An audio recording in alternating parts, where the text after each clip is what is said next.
more fun. Hello, everyone. Welcome back to our special Thanksgiving edition of the Discovery Channel. It's the special Thanksgiving edition because it's like 2 days before Thanksgiving. We're not really doing anything Thanksgiving wise right here, but I'm happy to have with me Mike McBride. Mike McBride is the uh, M365 EDiscovery and training expert, and that covers a lot of territory, man. You get a pretty wide swath to cut there. There's a Uh, lot going on. yeah, at Bricker Graydon, but soon to be, I understand there's a merger in the offing. Soon to be Bricker, Grade, and Wyatt. Okay, and what's that? They're, Another Midwest firm you're merging with? Or? so Wyatt Tarrant Combs is a firm that we are going to be merging with. They have offices in Louisville, Lexington, Nashville, Memphis, and Oh, I think one in Southern Indiana. So we're kind of spreading south a little bit, getting closer to I my was home gonna say, office I in was gonna say Louisiana. they're creeping towards you. Yeah. Yeah, yeah. They creep Um, any closer, I'm moving back to Oregon. um, are you will your title be the same? I mean, your duties going to be essentially the same? That's to be seen. Yeah, TBD, TBD. Yeah. for the most part, yeah, I will still be working with Microsoft in the compliance and purview space for sure. Right, right. And are I mean, just without spilling any secrets or saying talking about something you shouldn't, are both of the firms relatively even on the Microsoft level? So your job is not going to be horribly drastic, or Yeah, I think so. I think there's they use different tools, so there'll be some training back and forth, and obviously setting up collaboration between two completely separate groups of users suddenly is, right? and it's going to keep us busy through the holidays. So put it that way. Okay, so you're doing all that back office, backroom stuff right now. Yeah, we're going to be doing a lot of that stuff. Oh wow, good. Well, um, I'll be watching football and eating pie. Enjoy that. So that brings us to what I wanted to talk about, which is all the heartburn surrounding what's going on with Microsoft and Purview and CoPilot and we just talked briefly about Loop, the quantum stepchild of Microsoft in the background, or the multiverse. Um, and you had a great and I'm interested in the human impact. You had a great blog post a couple of weeks ago where you talked about the miasma of Purview CoPilot, and the human impact of what's going on here. And that's what I get, as I said to you. I get people calling me like going, well, what? I don't get it. Wait a minute. First, I hear Purview is going away. Then I'm told, no, Purview is really still there. They just don't call it Purview. Custodians are going away. No, custodians aren't really going away. They're still there. They just call them something. Like, so, okay, but my I feel it's like looking at my stock market. Well, my stocks aren't going away. Oh, never mind. Yes, they are. Yeah, my 401k went away. Yeah, or it tanked. Let's put it Yeah. that way. So what's up? What's up with Microsoft Purview slash Copilot? So And I should say, did you attend Ignite last week, the big I did conference? not attend. I attended the keynote remotely, Ah, virtually. I've attended a couple of sessions on follow up. So I have, yeah, it was, what's the word I want to use? I mean, fire hose just doesn't even seem right, right? For the right, number of announcements that they made last week. right. It was like a Um, nuclear explosion, yeah, like there's a lot of new stuff that they've already released, are releasing. I know I wrote on LinkedIn last week, just like I don't know how to keep up with it, right? yeah. It really is just a situation And where I'm like, I got to that's focus really on one thing at a time. that really reassures me because if you don't know how to keep up with it, I'm toast, right? Yeah, it's difficult because it does change and it does, this is Microsoft. So the hardest part for me thinking about like the eDiscovery newsletter with M365 was really like, how do I ignore all the noise, right? Because obviously there's a lot of Copilot features, a lot of things, but where does it really touch litigation? Where does it touch e-discovery? Which may end up being a much smaller subset of things, right? Because sure, you've opened up all these different features of Copilot, but you're still storing the data the same way, right? That isn't really changing that much. So that's a great statement.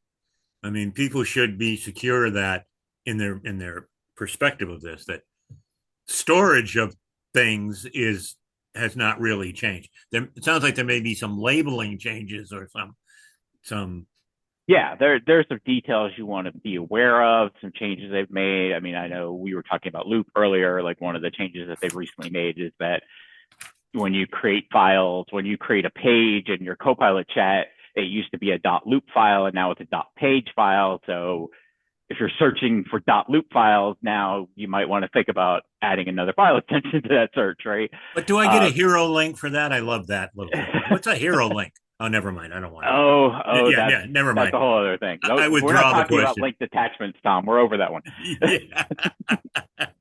I just love the fact that they called it a hero link. Yeah, it's a link that follows you even if you move it, which is very confusing. But yeah, yeah, and I think that I know that, and you and I were also talking about the ILTA webinar we did a few weeks back. Myself, Meredith Perlman, and Jerry Bowie. And we really tried to kind of drill down into, and my take was really, look, I push people towards using Copilot because it's in the M365 environment. And as somebody who has access to all of our EDiscovery and Purview tools, I can see it, right? I can actually prove to you that when you go into Copilot chat and type in a prompt and it gives you a response, I can see where those are. I can see exactly where they get stored. And where is that? No. It is in what is called the substrate of your Exchange mailbox. It's in your mailbox. Yeah. So it's not a part of your mailbox you're going to see in Outlook. You can't go read them, but it exists in the substrate very much the same way that Teams messages do, right? So when you're chatting in Teams, same thing. They actually exist in the mailbox. But as you said to me in passing, people need to be aware if someone says to them, get me that mailbox, what that means now. Yeah. And so, and my take was very much like, understand that they're there, right? I enjoy the fact, as somebody who works in the compliance governance space, I enjoy the fact that I understand how they're stored. I understand they fall under all of our existing Microsoft agreements for data protection. Like, I think that's great. And then the discovery part of me goes, that also means I'm responsible for it. And I have to make decisions about it now. So if you do a litigation hold for and now let's use another term that's out of favor, custodian. Let's say I'm not a custodian. Let's just say I'm Tom. Yep. Whatever Microsoft wants to call. You're relevant to the litigation. We'll put it that way. Right. If you put a litigation hold on Tom's stuff, what's going on now? So, and again, that is where I think people need to be educated, because I think lawyers, and then this is no offense to lawyers, but a lot of lawyers would simply say, Tom's relevant to this litigation, go put a hold on Tom's mailbox. We can offend lawyers. I do it all the time. We've been doing that for years, right? That's exactly what we've been doing. Right. But now it's sort of like, okay, like we could do that, but understand all of their Teams chats, all of their Copilot prompts and responses, all of those interactions now are going to live in that mailbox. And when you go to collect, right? So great, you put the entire thing on hold. When you go to collect, you've got to think about, do I want the whole mailbox? And is there a way to parse that out? I just want the mail. Yeah. So essentially you would run a search that says just things that are type email and ignore everything else, or Teams messages or Copilot. Like, they're inside of Purview, there are filters that allow you to do that. So it isn't cumbersome, but if you don't know they're there, yeah, exactly. you don't know what you don't know. That into relativity, and suddenly you're looking at somebody's entire history of Copilot prompts. Right. Or a team chat that goes back. Yeah. So you've said you've used the magic word Purview several times now. Is it still Purview? Is it Purview like custodians? It's Purview, but with a different name? No, it's Purview. It's Purview Okay. Discovery. They've changed it from, instead of having two different interfaces based on your licensing, now you have one interface and features are on or off depending on your licensing, which one simplifies it, but I think it also creates some confusion for people because Right.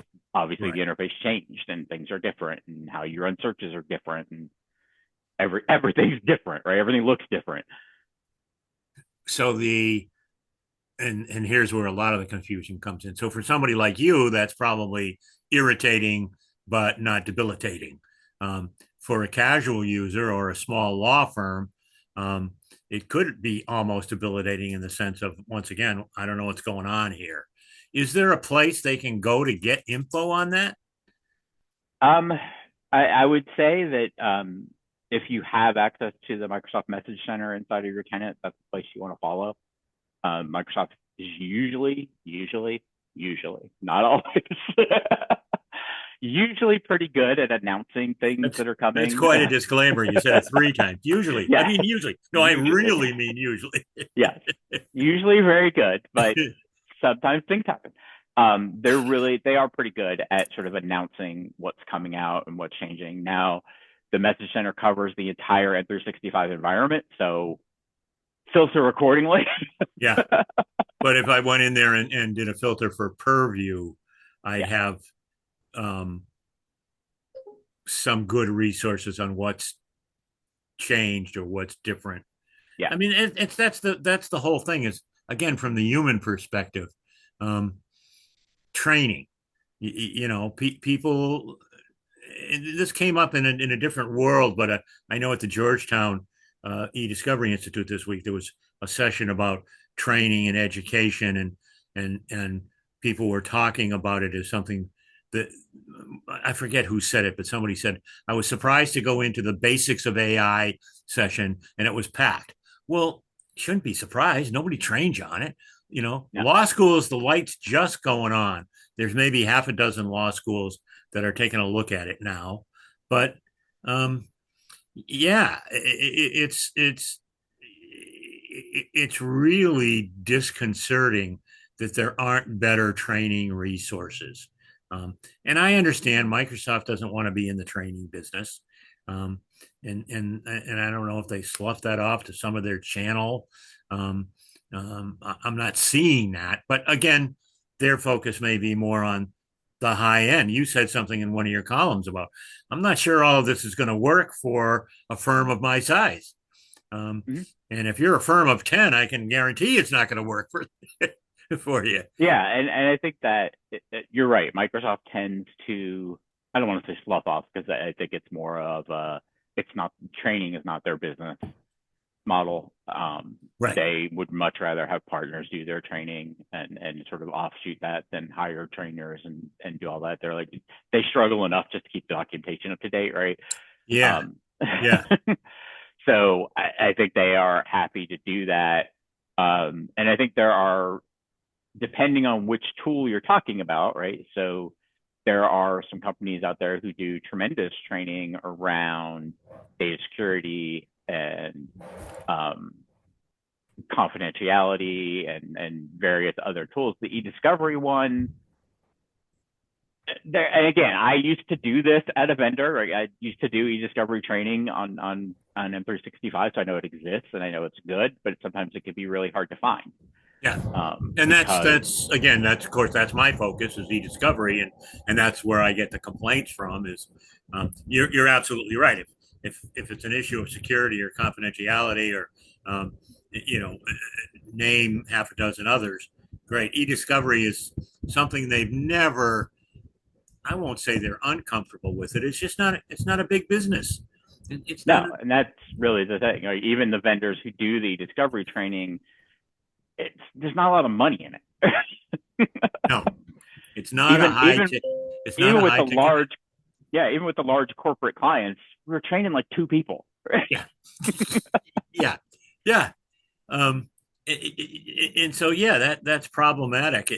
It reminds me of the old days in summation, where summation had invested in a network of what they called summation certified trainers, and they sloughed it all off on those people, which was very fun. They were a small company, Mm-hmm. and they couldn't support all the, as the business got bigger and bigger, as they sold more and more seats, they needed that, and there just doesn't seem to be that um, for Microsoft Office, um, despite the fact that everybody in the world is using it.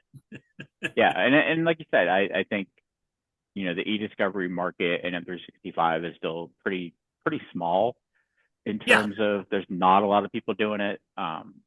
We tend to rely on outside vendors and experts to help with it more than doing it ourselves, except for, so again, some large corporations that have the resources, great.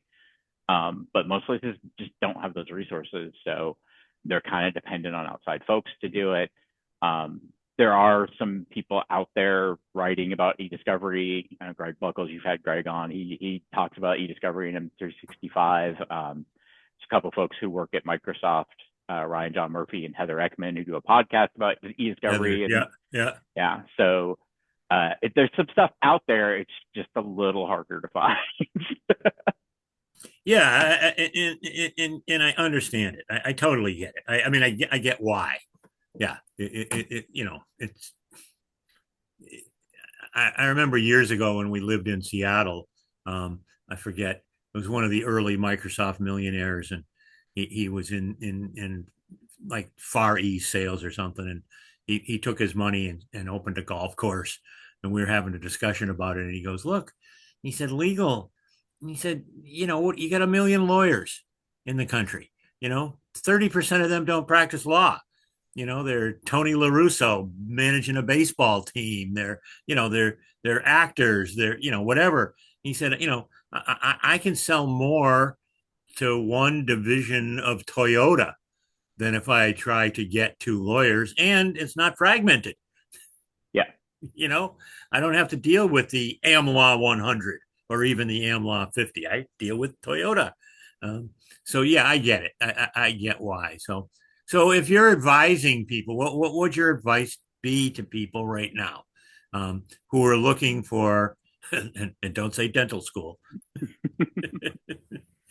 I mean, Yeah, it's never too late. yeah, yeah. Um, No, I think the the best you can do, and then the thing that I tell people all the time, the thing that I do all the time is just test. Because like your example, right? That when they change the interface, if you weren't aware of it, right, and you only do e-discovery collections every 3-6 months, and right, you ignore it the rest of the time, which right. is pretty common Yep. in small mid-sized businesses, right? So that next time that you went in to It's do a like, collection what and is this? suddenly the entire thing is disorienting, Yeah. What and do you it mean would no be custodians? What are you talking like, about? where did my buttons go? Like, and I've had that experience, Oh right? yeah. I've gone in and been like, where's the menu? Where did it go? uh, this used to be here, where is it now? I And think I've had that experience in front of a live audience doing training. I was going to say, I think Greg Buckles was the one who told me he was doing something with a client Yeah, that was, like a day long thing. And what they looked at 10 o'clock had changed by 3 yep. o'clock. I've had that same experience. Like I've gone into a window and been like, the thing I was just going to show you isn't there anymore. Like, where is it? It's under a different menu now. So it's disorienting in that environment. And I think about the fact that, let's face it, right? You don't get e-discovery requests with a lot of time to do them. Yeah. There's that. And a very patient group of people making a Yeah, request. so patient. Um, so I think there is this sort of like, if you could be in there on a regular basis and just test stuff, right? Just run searches, create something, and then search for it, right? That's how the testing that I do typically about a new feature or a new tool is typically, I'm going to go use it, I'm going to go create something with it, and then I'm going to go into eDiscovery and see if I can find it. Because Right. that tells me where it is, right? Yep. And it tells me what it looks like when I collect it, and I was like, okay, now I can plan around it. So I think that is one of the biggest things that I tell people is to create the ability to just test things, and again, keeping up with Message Center. So The new interface was in the message center a couple of times, like, hey, this is coming, this is coming. They even had a date, which is somewhat rare. Sometimes it's like sometime in November. Uh, this one was like September 1st. Like, okay. How about user groups or groups on LinkedIn or anything there that people should be aware of? Um, so the podcast that Ryan and Heather do, they have a LinkedIn group tied to that as well. I would Oh, follow good. that. You can, if you're involved in the Microsoft ecosystem enough and are tolerant of the fact that you're going to get inundated with all kinds of security stuff and information governance stuff on top of eDiscovery, there are places to go. There's a couple of programs that they do around education. They've got a shared Teams environment, but it's much broader. So if you're searching for eDiscovery, it won't necessarily come up. But if you're searching for Purview tools, it'll come up, and then it's got Yeah. channels for all 25 different Purview tools in there. But eDiscovery is one of them. Yeah. Okay. Fair enough. And I mean, a resource I always tell people about, and you just mentioned it, and is Ilticon. Mm-hmm. Ilticon is one of the best no nonsense technical um, um, conferences that I know. And when I say no nonsense, I mean people like you speaking, you and Jerry, people who are working in the trenches, so that you can go into that room and listen and get. And I'm sorry, who was your third speaker? Meredith Perlman. Meredith. Yeah, you can get real solid live advice from experience. Yep. Nothing against vendors and software companies, but it's not somebody trying to pitch a product. It's somebody saying, "Hey, I use the product, and here's my experience, and here's what I think." So I think Ilticon is head and shoulders above other conferences for that particular purpose. Yeah. It's users, it's people like you who are Yeah. actually out there using it. So I mean, I recommend that for sure. Mm-hmm. And I would add on to that, because my boss is one of the co-chairs this year of the Evolve ILTA conference, which takes place in late April, early May, and it's focused on AI and security.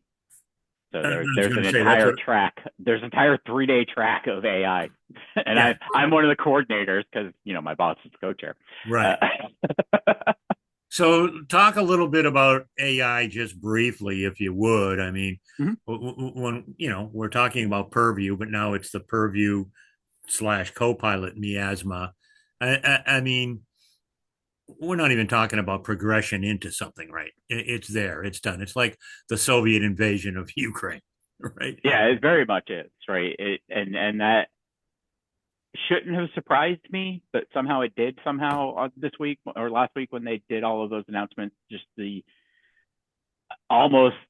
Is there anything you don't do that isn't AI? Like, is there any other product that you're making announcements about? And from the outside of that ecosystem, that's what hit me too. Is this isn't just an e-discovery thing. This is Yeah, a platform thing. This yeah, is everything, right? it really is, and I think it drove home for me something that I know came up as a potential follow up to that webinar we did a couple weeks ago, and that is, and you mentioned the word custodian, and I find that hysterical, because I've been kind of on my soapbox around the idea of, if we live in a world where I asked an agent to create a document and it wrote it for me, and then I made decisions based on that document, who's the custodian of that document? Yeah. Why am I the custodian of that document? Wait a Because minute. the AI wrote it for me. Yeah. Yeah. No, you're exactly right. The definitions and the I guess the morphing of roles as they change is often confusing. Yeah, Yeah. and, And I and think it's that, just done, like you said. It's just like this. Well, it's over. Not like they asked me about it.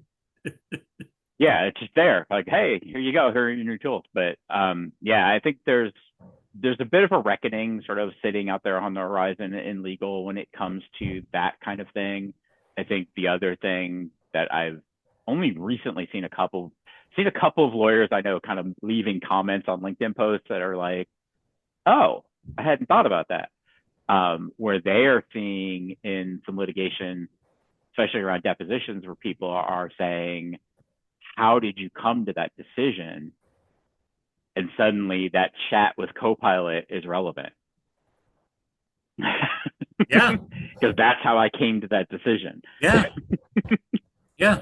And yeah, it's not like the good old days where, oh, well, I went to the law library and pulled the books down and read this, or I went online to West and did some searches, but I read the material. No, now I asked for a summary or a conclusion or an overview, whatever you want to call it. And yeah, I'm basing my opinion on what I was told by a computer. Uh, Yeah, I which is mean, potentially okay. It might be a good decision. I don't know. I'm not looking at the exact details of it. Um, but I think that becomes a very interesting situation from an e-discovery perspective, because it does bring into play what prompts you were using, what responses, like that data might be relevant now. And again, I'm not a lawyer, so I can't speak to the actual relevance of it, but it seems relevant to me. yeah, yeah. The question is it work product? I mean, that's the argument That's a lawyers will fall whole back other on. ball game. Yeah, it But may be relevant, but it's privileged, and that's an argument that's going to go on for quite some time. that is an argument that's going to go on, and I do think that was the third. Like, what is privilege? What is attorney work product? Right? Right. If I'm interacting with AI, but I think that kind of going back to what I talked about earlier, right? One of the other things is that as a Microsoft expert and working in that environment every day, I understand how Copilot stores that data. I have no idea how Anthropic and OpenAI and other tools store that data. Right. I had a lawyer Right? ask me that the other day. We looked at something, and he said I was provided by this, and they said that they had used AI, but they didn't tell me what. And he said, so, what can you tell me? I said, well, what I can tell you is there's half a dozen different engines out there. They all work different. Hopefully they'll tell you that they used chat GBT and or Copilot, that they use some iteration of OpenAI just because it's easier. Yeah. I know more about that, but yeah, if they use anthropomorphic or who knows, it's one Yeah. of the things that, just as an aside, I liked. John Tredenick was the first one I saw do this in his Merlin product, where he gave you a choice of the LLM to use. He gives you a choice. So, Yeah. you've got your data, and then you want to do some searches or run some queries, work with it. He said, well, I got 4 LLMs. I don't know if that's accurate or not, but he's got multiple LLMs that you can choose from. And he'll even tell you this one's going to cost X. This is going to cost, 1/2 X. This is going to cost 2X. He gives you the ability to understand it. I think that's going to become more crucial for people. Yeah. Yeah. And I think, on the e-discovery side, I think one of the things that I've been really thinking a lot about and looking at a lot is, if you are going to use those third party ones and the data is being hosted at the third party, if it becomes relevant, can I get it? Yes. Yes. Is there a retention policy? Is there a date where they're not available anymore? Like, because Yep. again, with Copilot, I have to make all those decisions, but I control those decisions. I I can control. tell you. Yeah. Yeah, I can tell you exactly how long our retention policies are, when things get auto deleted, right? With third parties, like, I'm sure the information is probably out there, but do I know what it is? And do I know what's available before I go in front of a judge and start talking about what's available? Do I actually know? Yep. Yep. That's a great point. That's a great point. So you have a much higher degree of control if you're in that Microsoft environment. Good point. Good Yeah. point. Just out of curiosity, if you know, what does Google use, or do they have their own tool? Google Gemini, I don't know what LLM it uses, but Yeah, I can. yeah, it may be its own. I mean, Google's certainly big enough to have their own. Yeah, yeah, yeah. No, I'm just curious. Yeah. But again, right, if you're entering data into Gemini or their notebook LM or their various different tools, right, where is that data and Yeah, can you get it if you need it? yeah, yeah.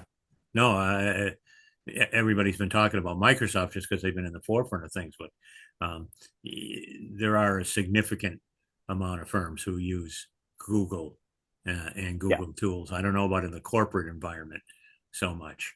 But yeah, something. Yeah, I mean, in the governance and compliance space, our concern has always been if you're using the free version of OpenAI, for example, like that, your your prompts might as well be written on the Wall Street Journal, man. Yes, So be thoughtful about what you're putting in there. yes, yes. So just kind of a wrap up here. Are you uh, are you bearish or bullish on what Microsoft is doing, A or little are bit of you both. still on the fence? I'd probably say I'm on the fence. I think that look, I live in that environment. I use their AI tools from time to time. There are definitely times where I'm like, this was super helpful. This was very useful. I've done market research, done other things with it that come back with some really good information. I've done some things with it that are just a mess because I doesn't understand the question and just provides BS to me. Uh, it just makes stuff up because it didn't understand the question because it's good at that. And I think every L that's not different It than other not tools. just doesn't understand the question. This is astonishing to me. At the end of the day, or maybe it was the next morning after Notre Dame demolished Syracuse in a football game this weekend. I asked CoPilot real quick. I said, "What was it?" Oh, I said, "What was the time of the possession for each team?" Right, and CoPilot came back with two things. One was the time of possession for each team, which did not add up to the total amount of time in a college football game. Um, and they gave me the score as 70-0 when it was 70-7. Yeah. Um, That late touchdown, it quit paying attention, just like I did. exactly. They had switched over to the LSU game. Yeah, they were done. Totally understand that. Great answer. Great answer. Yeah. So that's always, I still tell people just be wary. Check everything. Don't take this as gospel. You wouldn't if you had taken a report from an associate um, about anything. You check the sites, you check the facts, you check the reasoning and the logic. You would read it and check it. So why are you assuming because it came from a computer that it's hey, didn't you see 2001? Computers aren't always right. They're not always helpful. Yeah. No, absolutely. I trying to remember where I saw it, but I saw somebody the other day over the weekend talking about he's a semi-professional umpire, and he's like, one of the things we always have to do is like every year you got to refresh the rules and you get Yep. tested on the rules. And he said, I wondered how ChatGPT would do with the rules, and ChatGPT was horrible with the rules. Oh, that doesn't And surprise me. Yeah. he dug into it, and he was like, the more complex the rule, the more likely ChatGPT was to get it right because it's accessing all of this data out in the internet. And the only people who talk about those super complex rules are people who really know what they are. Yeah. But Yeah. the simpler rules, there were so many people who writing about them who don't know what the rules are Yes. that ChatGPT would just get confused. I see that all the time because having been a little league coach and umpire, I look at a couple of sites and ask ChatGPT what the rule is about a catcher trying to make a throw to third base on a runner advancing, and does the batter have to get out of the way? Does he? If the batter stands in the batter's box and doesn't move, what's the rule? Yeah. And good luck. Good luck. Yeah, because everybody's got an opinion on that, right? That's right. Everybody thinks they know the rule and they write about it, and ChatGPT is just taking all of that misinformation in and going, here's I some can mixture of it. I can remember when I was doing all of that. Um, there was a mother who was a rule maven. I mean, she knew the little league rule book inside and out. And I had no hesitation, both as an umpire, but also as a coach. If there was some sort of a rule about interference or something, I would just yell over to the stand, Cindy, what's the rule on that? And she would yell, 32B64, sort of like the attorney, the attorney who's got the FRCP memorized, right? No, 36B24, he's got to get out of the way. The runner's out. And we would all look at each other, go, all right, that's good. She knows the rules more than we do. Yeah, exactly. So yeah, that's a great thing. Well, I mean, one last thing, Mike. What's your newsletter? Give us a site. give people. I said, where should they look? They should first of all subscribe to your newsletter. They can do that. So you can go to the website that I created specifically for M365 because it was just taking over so much of my life. It is MikeMcBride365.com. Right. There's a newsletter subscription link on there, so you can subscribe to that. Yep. There's a paid version, free version. Yep. I always tell people I'm not gatekeeping anything with the free version other than if you want the really detailed testing results, pay me for them. Right? Yeah. Yeah. They're not gatekeeping general information. Like, nah, if you just want to know where something is, I'm not gonna hide that behind a paywall. Cool. Cool. All right. Well, Mike, thanks so much. I appreciate you taking the time. Part of this is just reassuring people, like it's not as bad as you think. It's bad, but it's not as bad as you think.